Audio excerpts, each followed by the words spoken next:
Hello, Okay, everyone, and welcome to the third Out of the Ordinary interview. Out of the Ordinary, profiling the extraordinary journeys of the ordinary people. Today, this evening, rather, I have with me Liga. Liga Revele is her real name. hello, hello guys, hello everybody, Although and she's gone by especially many hello. different names. Many different names, Liga. Tell us about, let's start. Liga, you're originally from Latvia. Yeah, I'm from the Latvia, and it's like a north part of my country. I'm born in north part and studied in the south part of Latvia. 21 years I was living here since I was born, basically. Right. So you was So in yeah, you was in Latvia for 21 years. yeah, basically And how old are you now? 24. 24. So you've been in the UK for the past 3 years. Past 3 years. Actually, in the June 10th already was 3-year anniversary since I jumped in the plane and woohoo! That was good fun and that was Fantastic. And you never look back. You never look back now. no, no, I didn't have regrets. I have you basically spread the wings. have you have you ever been back to Latvia since you got here? Not at the moment because first I'm sorting lots of stuff out, settling down very well, and maybe beginning of next year in winter I'm visiting my family actually. Okay, okay. Now it was quite, as I remember, it was quite difficult for you in Latvia. I mean, tell us a little bit about your family. Was it your father that you lived with?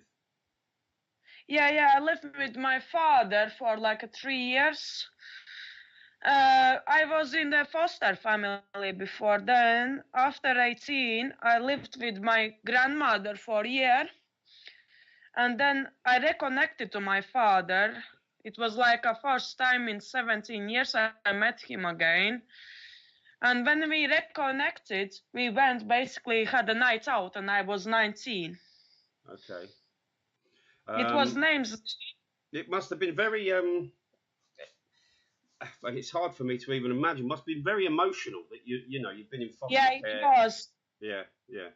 I But remember when I first reunited with my father, I squished him so hard. He said I was so strong. Yeah, I picked him up even, and his friend basically was shook about the emotions. And then we had our first drink, our first smoke together, our first reconnection at the home, reunited with my nanny. I remember these moments. We had a nice and meal together, and your nan and is few days your later, mother's mother was sorry, your father's mother. no, father's mom, Okay. father's mom. Yeah. Yeah, and it was very great when we got home. Few days later, summer solstice, yeah, and in Latvia it's my name's day basically. Basically, my name is very strong, and it's like a Liga day, Liga's day, and summer Right. solstice. Me and my dad has a very rave night out together. I've just for the people listening, not a lot of people realise that it's a big tradition in especially in the Eastern European countries for people to have names days. They have a Yeah, you have a birthday, but people have a names day where they celebrate the name, don't they? And what date is yeah. what date is Liga's name day? It's basically next week, and actually it's coming up Saturday, 23rd of June. It's again, Right, right. and I'm celebrating it, and it also falls like on my payday, Friday, 22 of June. I'm getting paid, and I'm celebrating Well, after midnight. that's handy. You get paid. Yeah, You go out and actually, celebrate. actually, I got paid on my birthday as well this year. Lovely. My payday fell in with my birthday. So what is it? What is it you're actually doing here in London? What do you do? Sorry, Uh, in England. I know you're not in London, are you? Where are you yeah. based? Where are you based in England?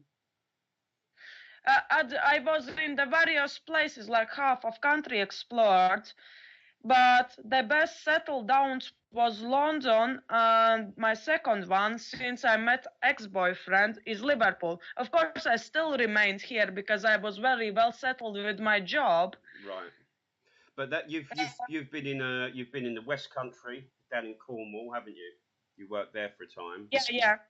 And I'm actually happy, yeah.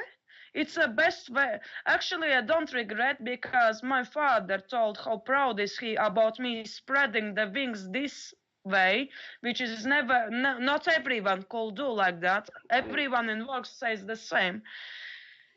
if I could just touch on the relationship with your father or your parents, what actually happened to your mother? Do you know your mother?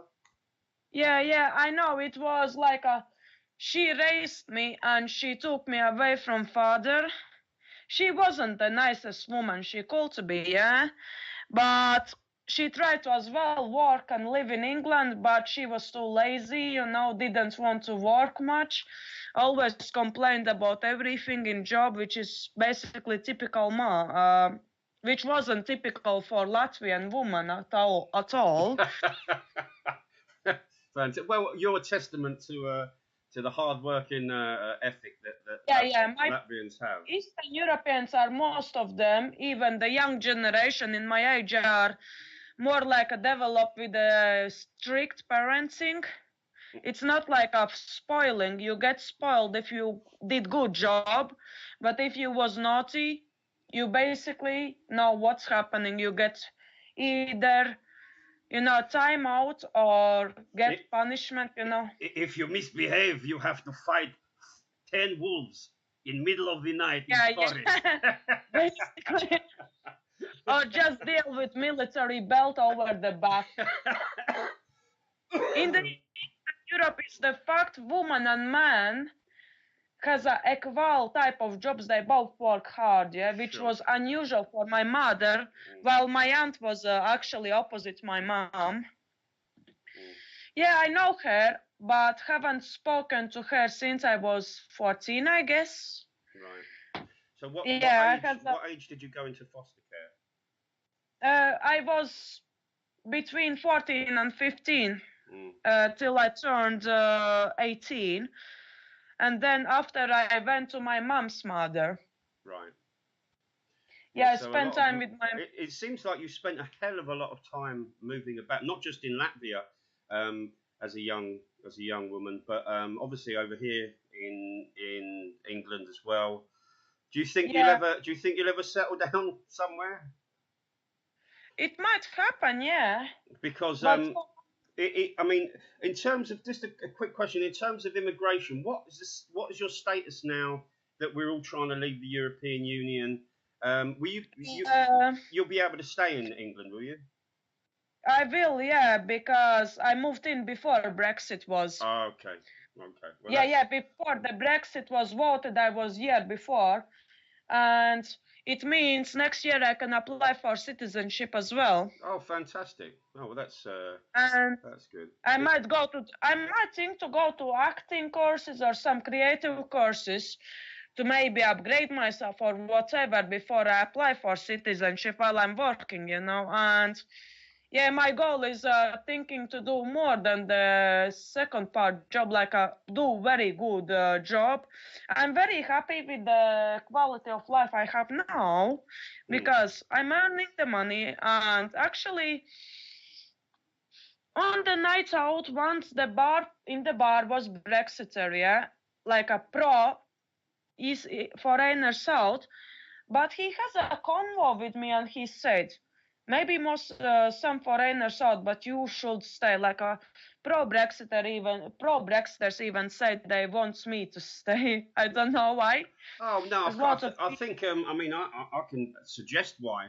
The fact that you come here and literally there has not been a day where you have where you haven't worked, where you haven't tried to work or at least found employment or tried to be helpful. And I mean, there's a lot. I think there was a lot more to Brexit. There was a lot more to Brexit than just immigration and making people go back to Europe. I think it's much more sort of multifaceted. I know everyone was tarred with a racist and brush. Yeah. But I think so. more about the market and about NHS, in my opinion, Sure. because they won't stop foreigners to come because, you know, not every young British person, I don't say all the British are lazy, because in my work I have a young Brit as well working, which makes me very happy, you know. It makes me very happy that local young English people works the same job like me, you know. It's very proud that not every young British person wants to be office job and they start with the hotel job, cleans the rooms just like me. Sure. And they understand and everything. They're cool people, actually. A young girl, the youngest British co-worker is 19 years old, yeah? Mm. And she's doing good job, and she's basically not lazy, very hard working, still going out as well, and very like a very, very bubbly lady. Fantastic. I mean, I remember as a young man, I worked I was a cleaner. I worked in McDonald's. I worked in Sainsbury's. I mean, you're just sort of trying to find your way, aren't you, as a young person? I mean, lots of stuff happened to me growing up. But actually, that's how my father's relative actually works in London. I don't know about her.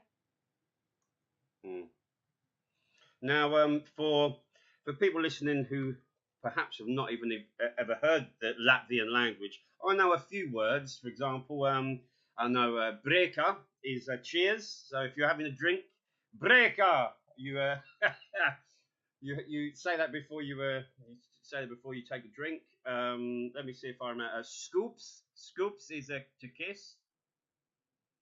Are you still there, Liga? Oh, we appear to have lost Liga.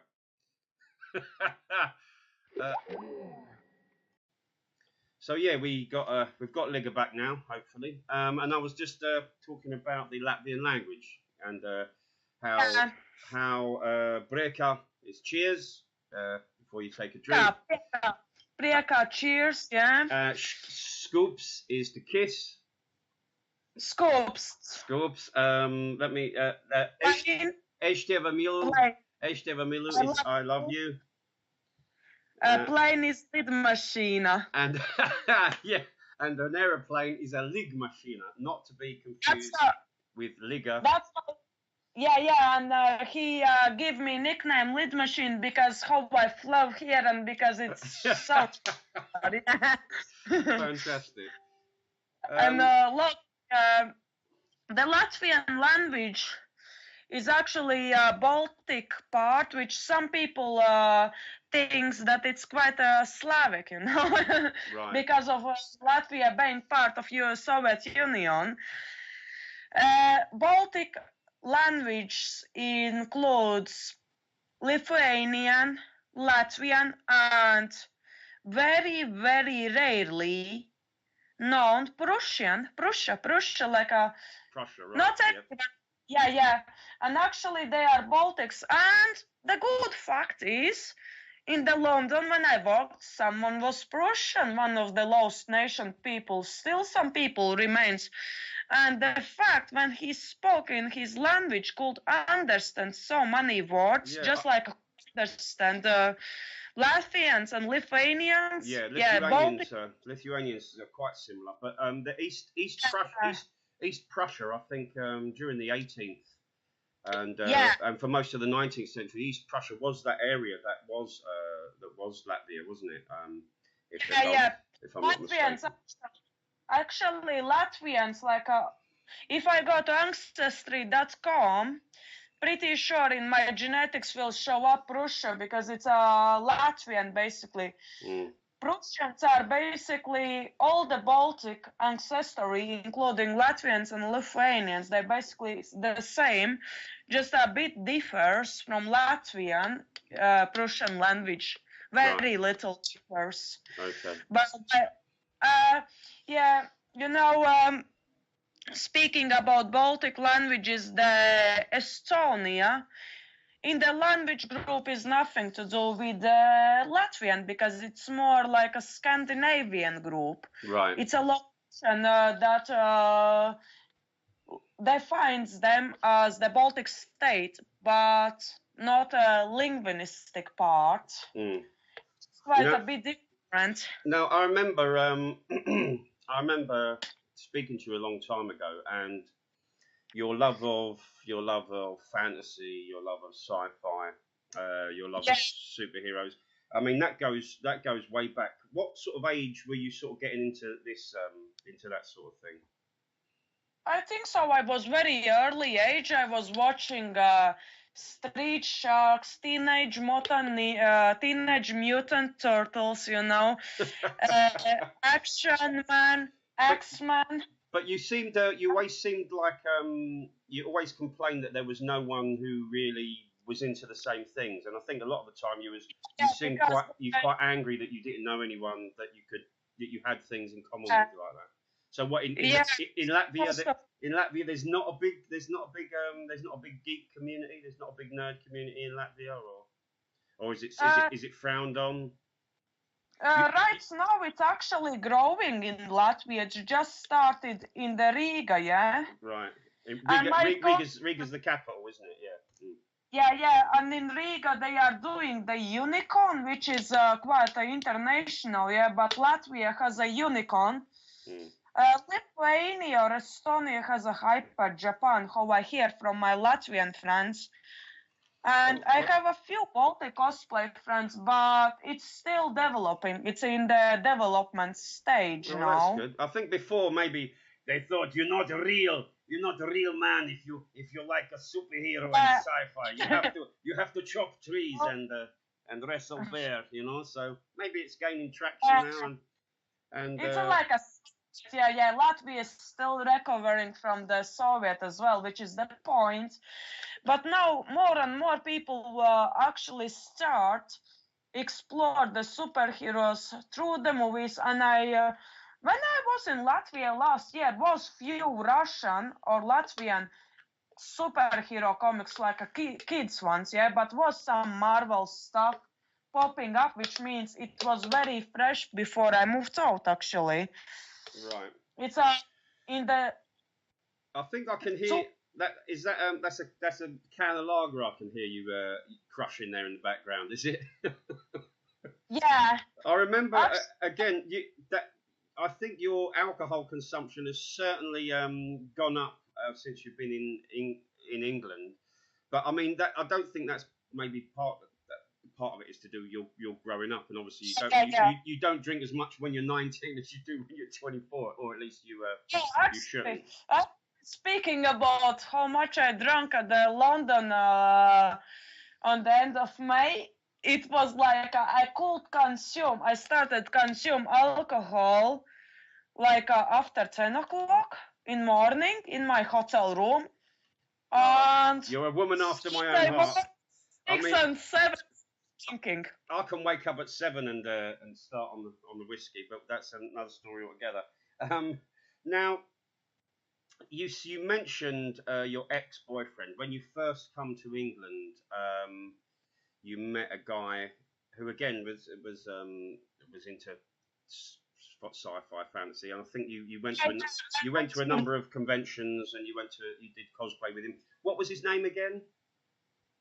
His name was Michael. That's right, Michael. I mean, you seem to get on quite well with him, and the relationship seemed to be going well. But it's just you know, because beginning was amazing, yeah, but I think so. The knowledge about each other wasn't enough to be together, and. What sort of familiarity breeds contempt, that sort of thing. You get the more you know someone, the more you get fed up with them.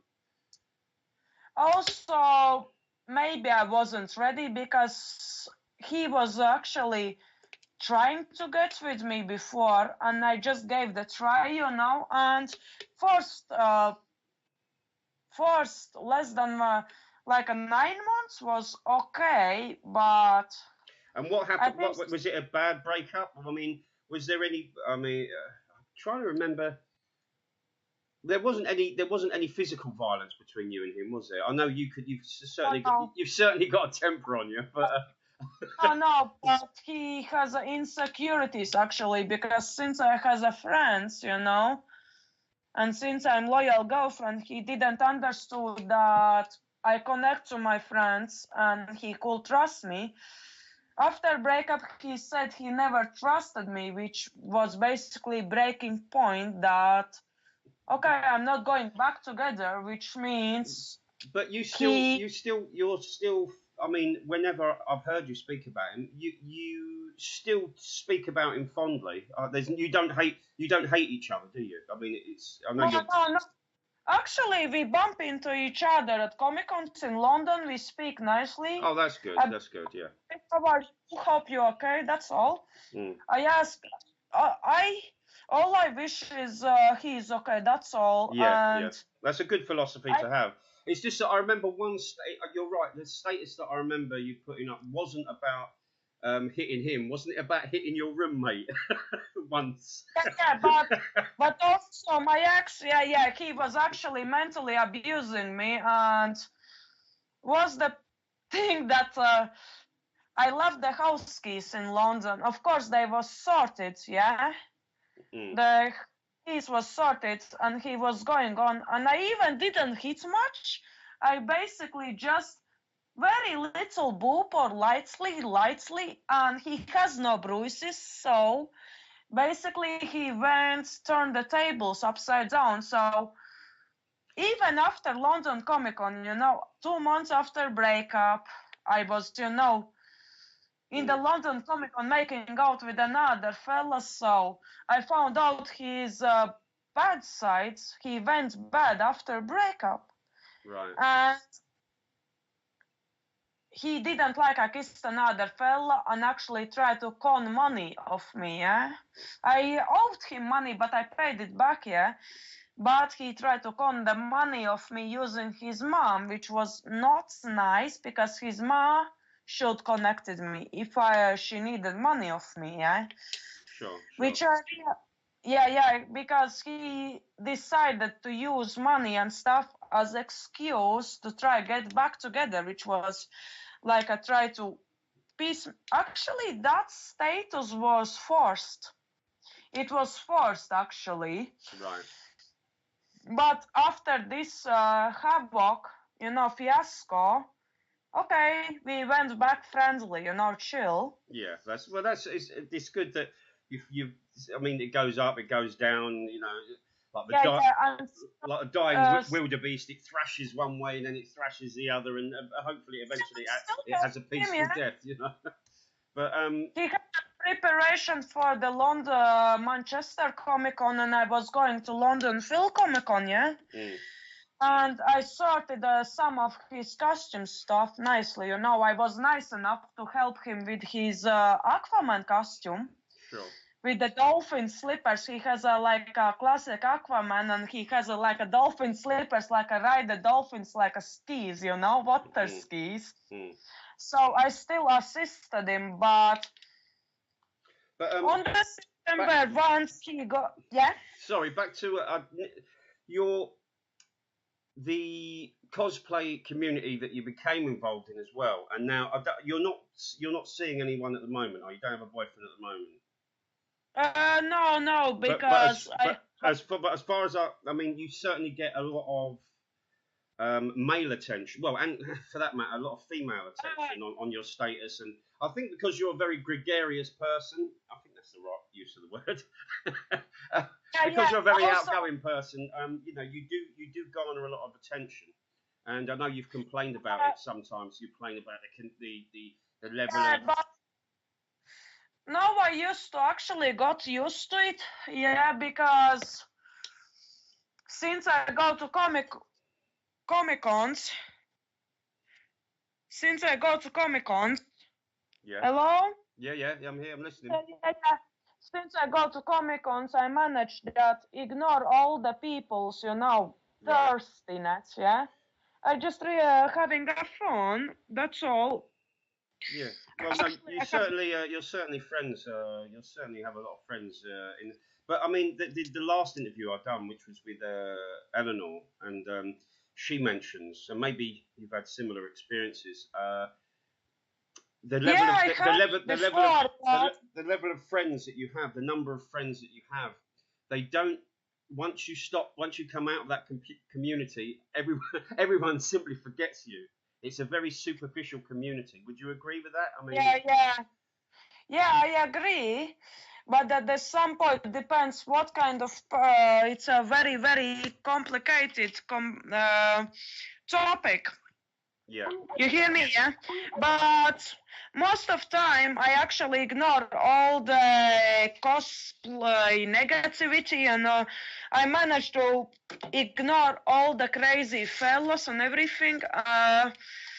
Is there crazy females as well as crazy fellas, or is it mainly? Since females as well started since they know my sexuality. And the second was is because I transfer to male characters, which is more fun to me. Right. So you like what do they call it? A gender bend. Yeah. Gender bend. You crossplay. Yeah, that's a crossplay because gender bend is like a feminine male character, while the crossplay is actually actual male looks. Right. Yeah. Yeah. But I mean, I mean, speak to me more about that. When you say about your sexuality, I mean, obviously it didn't come up when you was in Latvia. You were still very young, but you come here. Yeah. And you find yourself. What one of your status says. What did it say that you was an agender, demi queen, otherkin? No, I'm not. I'm female. But I'm quite butch, which is female, but tomboy, very strong tomboyish side. Okay, yeah. Yeah, because I'm quite masculine, and in Latvia I was like forced down to be feminine more. Right. Yeah, because of the stereotypes about how the woman should be, which is part of reason why I moved out, you know. Sure. Well, I mean, that's a lot of things that I think that a lot of people get it wrong. They say it's quite oppressive here in England, where in fact we do have a society where you can express yourself freely. It's very, it's very open here. It's very permissive, and and obviously you seem to have found yourself. You seem to be happy. You seem to be Yeah, it's been more like I've been myself, and also my family is very proud that here. Because in Latvia, since the Soviet Union, they're still recovering. Still, the generation thinks that females should be like females and males like males. Sure. Well, I think that's to a certain extent. That's true. Females should be like females. Males should be like males. But the larger point, I think, perhaps, is that you don't have to. There's a huge. I mean, I've always explained it that the genders are archetypes. Male and female are the archetypes, and then you have, that huge spectrum of expression between the two archetypes. And as I said, luckily we live in a society now that you are able to express those archetypes in any way you want, whether it be through fashion or even to a certain extent sexuality. I'm still proud to be lady. Sometimes I can be very lady when I have mood, of course. Sure. Yeah. So have you ever had a relationship since you've been in England with a female? No, haven't happened since I cannot. I'm quite very shy to ask female out since I'm masculine part. I'm quite shy to scout in anyone. You wouldn't rule that out. You wouldn't rule out. You wouldn't say, if it was a female that you liked and you found attractive, you wouldn't say no if the relationship presented itself. It's quite complicated because partly I'm quite bisexual. I'm still more like into males, but asking lady out, it makes me more like a male position since I'm quite masculine. Right. Males, like most of biological males, I'm quite shy to come up to the person. Even I'm shy come up to the male because most of people are shy from each other these days. I see. Not everyone. I think that's because there was that sort of a huge movement. Just to give you a statistic, I think the survey was done, and one in England, and 1 in 4 men under 25 think that asking a girl for their phone number is sexual harassment, and I think obviously that's. I don't think my parents would ever have met if that. if that was true. So, and so now leaving phone number. I usually don't give the phone number as I have a minimal amount of contacts, but I leave the Facebook usually, and then later if it goes on, because in the Facebook sees also more about me, easier to show that my hobbies can see, and then if his hobbies match, then could be easier. But other than that, like in old school, if the girl likes boy, boy likes girl, it's okay to swap with numbers. I used to do before in Latvia, but it didn't work out as relationship. But I made the friends. Yeah. A few male friends, yeah. They have their own lives now, but also they are not type of the people I could be with, since the interest doesn't match much. I'm quite like a male version of person. So do you? I mean, like, do you hope? Do you hope eventually to start a family, perhaps have children here in England? Maybe. Not sure about children, because I don't think I could go through the process like every woman does, which is quite very weird. I might also, my ideology, I could start adoptive families, since it's lots of big population, and Sure. and I could either adopt children or be with a single father, which will be enough for me, because if the man is single father, they should not be judged, because some man has cheating ex-partners, or they just leave them and they have a child. Some men are left with the children. It's not only single mom's problem, since my father is basically classified as single dad since I came back. Sure. So I understand also how males feel, because I believe the same way how single mothers feel, the same way single fathers feel, to be honest. Do you think you feel any resentment towards your mother or your father because of what happened to you when you were young? Is there or have you sort of worked that out? I mean, a lot of our aspects of our personality we keep a lid on. Yeah, it's a lot more like about my mother's attitude, which she chose alcohol and drugs over her child like me. But my father was fighting lots to have me in his life. And the fact my mother was with me more than my dad, so I lost my feelings to my mother quite early, since I went to that foster care. And the fact. And what was your foster family like? Were they nice people? Do you have nice memories of them? Do you still keep in contact with them, or?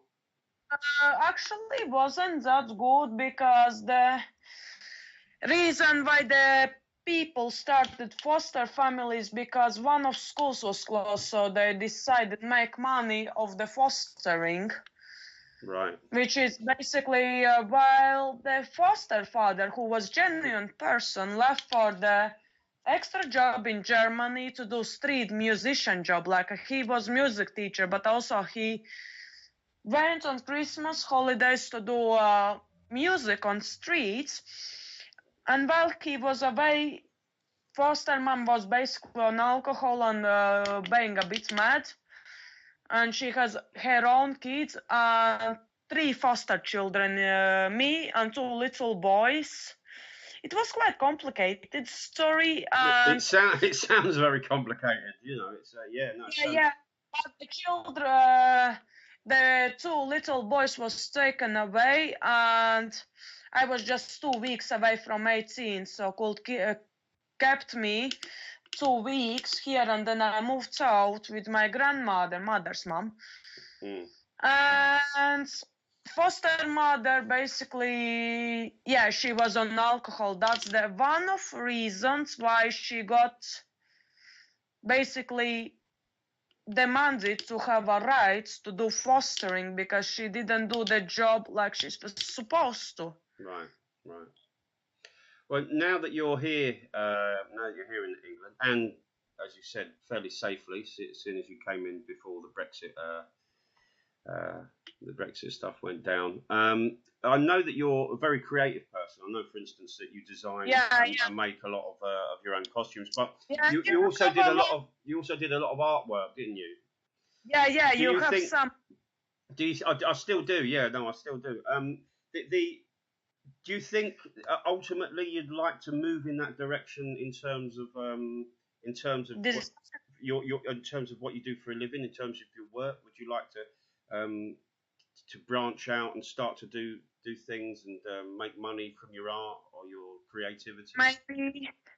It maybe will be like a part-time job. I still could keep my actual job, and I could do paintings and make a print off, which is some of my artist friends does, and they have actual jobs. But it's like a second full-time job in the pay, how they say. I actually need to practice. I did few commissions, to be honest. I has a few commissions in this country, very well paid off. Oh, that's good. That's fantastic. I'll try and when I post this, I'll try to link your art page in the description so people can perhaps have a look at it. I might put the cosplay page because that art page I has ages ago. I don't use it anymore because I have no access. But I can give the link to my Instagram, which is family friendly, to be honest.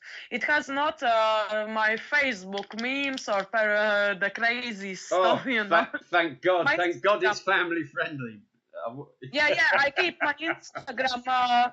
I keep my perverted, funny Facebook posts over the Instagram, unless if I make personal. Your perverted, funny Facebook. Yeah, Facebook for everyone who wants to go and see a perverted, funny Facebook, please go and look Linda up. Linda, my darling, it's just about time's up, so I want to thank you for an amazing interview. Thank you for coming on. Amazing. And as I say to everyone, it'd be fantastic. We've only just scratched the surface. It'd be fantastic to do another interview at some point and find out a bit more about Dave's old friends. I know Dave for ages, basically, and it's very good honor to be part of his interview to share my extraordinary story.